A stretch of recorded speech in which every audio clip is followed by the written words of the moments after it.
স্বামী যদি গরিব হয়, স্ত্রী দুইটি আমল করলে আল্লাহ পাক রব্বুল আলামিন ওই স্বামীকে সম্পদশালী বানিয়ে দিবেন, সংসারে আল্লাহ তাআলা সুখ শান্তির ব্যবস্থা করে দিবেন। আমাদের সমাজের প্রতিটি মা বোনই চান তার স্বামী ভালো থাকুক, তার স্বামীকে আল্লাহ তাআলা সম্পদ দান করুক, কিন্তু আমাদের মা বোনরা কিছু ভুল কাজ করে থাকেন, যার কারণে সেই স্বামীর সংসারে বরকত থাকে না। বিশেষ করে ফজরের নামাজ মিস করা, গুনাহের কাজ বেশি বেশি করা, খাবার যখন রান্না বান্না করা শুরু হয় তখন বিসমিল্লাহ না পড়া, হারাম কাজের সাথে জড়িত থাকা। প্রত্যেকটা সংসারের ভিতরে মা বোনরা যারা রান্না বান্না করে তারা দেখা যায় গান শোনে, মিউজিক শোনে, হিন্দি গান, ইংলিশ গান, বাংলা গান, এগুলো শুনতে শুনতে তারা রান্না বান্না করে, এজন্য খাবারের ভিতরে কোনো বরকত থাকে না।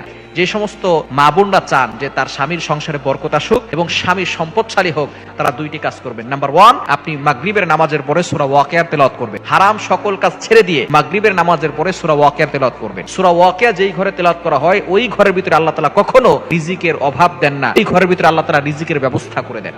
আব্দুল্লাহ ইবনে মাসউদ রাদিয়াল্লাহু তাআলা আনহু তিনি যখন দুনিয়া থেকে ইন্তেকাল করবেন, ওসমান রাদিয়াল্লাহু তাআলা আনহুর খেলাফতকালে, বাইহাকী শরীফের হাদিস এটা, ওসমান রাদিয়াল্লাহু তাআলা আনহুর খেলাফতকালে আব্দুল্লাহ ইবনে মাসউদ রাদিয়াল্লাহু তাআলা আনহু যখন অসুস্থ হয়ে গেছেন, ওসমান রাদিয়াল্লাহু তাআলা আনহু আব্দুল্লাহ ইবনে মাসউদ রাদিয়াল্লাহু তাআলা আনহুকে দেখতে গেছে যে আপনার টেনশন করার কোনো দরকার নাই, আপনার মেয়েদের জন্য আমি বাইতুল ফান্ড থেকে খাবারের ব্যবস্থা করব। আব্দুল্লাহ ইবনে মাসউদ রাদিয়াল্লাহু তাআলা তিনি বলছেন, ইয়া আমিরুল মুমিনিন খলিফাতুল মুসলিমিন, আপনাকে বাইতুল ফান্ড থেকে আমার মেয়েদের জন্য খাবার পাঠানোর কোনো দরকার নাই, আমার মেয়েদেরকে আমি কোরআন পড়া শিখিয়েছি, তারা কোরআন পড়তে পারে। আমাদের নবী যেমন একটা সূরা শিক্ষা দিয়েছেন, এই সূরাও আমি আমার মেয়েদেরকে পড়ানো শিখিয়েছি, আমার মেয়েরা সেই সূরা পড়লে আল্লাহ তাআলা গায়বী ভাবে রিজিকের ব্যবস্থা করে দিবেন। সেই সূরাই হচ্ছে সূরাতুল ওয়াকিয়া, যে সূরা পড়লে আল্লাহ পাক রব্বুল আলামিন এই ঘরের ভিতরে বরকত দান করেন, ঘরের থেকে অভাব দূর করে দেন, রিজিকের ব্যবস্থা করে দেন। সুতরাং মা বোনরা যদি আপনার স্বামীর সংসারে বরকত চান, অবশ্যই প্রত্যেক মাগরিবের নামাজের পরে সূরা ওয়াকিয়ার তেলাওয়াত করেন। নাম্বার 2 হচ্ছে 5 ওয়াক্ত নামাজ মাস্ট বি পড়বেন, 1 ওয়াক্ত নামাজও মিস করা যাবে না। হুজুর এই নামাজ পড়তে পারি নাই, এই সমস্যা সেই সমস্যা, কোনো সমস্যাই না। অনেক সময় গর্ভবতী মারা যারা বাচ্চা হওয়ার পরে যখন সুস্থ হয়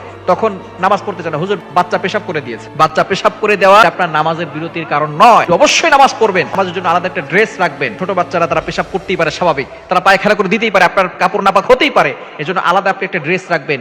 যখনই আপনার নামাজের সময় আসবে তখন আপনি ড্রেসটা চেঞ্জ করে নামাজ পড়ে আবার সেই ড্রেসটা খুলে রাখবেন, আপনি আবার আগের পোশাকটা পরে নেবেন। তাহলে বাচ্চা যতবার পেশাব করে পড়ুক ওই কাপড় নাপাক থাকবে, কিন্তু নামাজের জন্য আলাদা একটা ড্রেস থাকবে। এই জন্য আপনি 5 ওয়াক্ত নামাজ মিস করবেন না। 5 ওয়াক্ত নামাজ পড়লে আল্লাহ পাক রব্বুল আলামিন সংসারে কিন্তু বরকত দান করবেন। নামাজ না পড়লে ওই সংসারে বরকত থাকে না।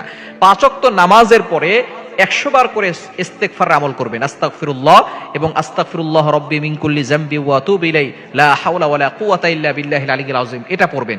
যদি এটা বড় হয়ে যায় তাহলে আস্তাগফিরুল্লাহ আস্তাগফিরুল্লাহ আস্তাগফিরুল্লাহ এতটুকু পড়বেন ইনশাআল্লাহ। 100 বার করে পড়লে আল্লাহ পাক রব্বুল আলামিন ওই ঘরের ভিতরে বরকত নাযিল করবেন, স্বামীকে আল্লাহ পাক রব্বুল আলামিন সম্পদশালী বানিয়ে দিবেন।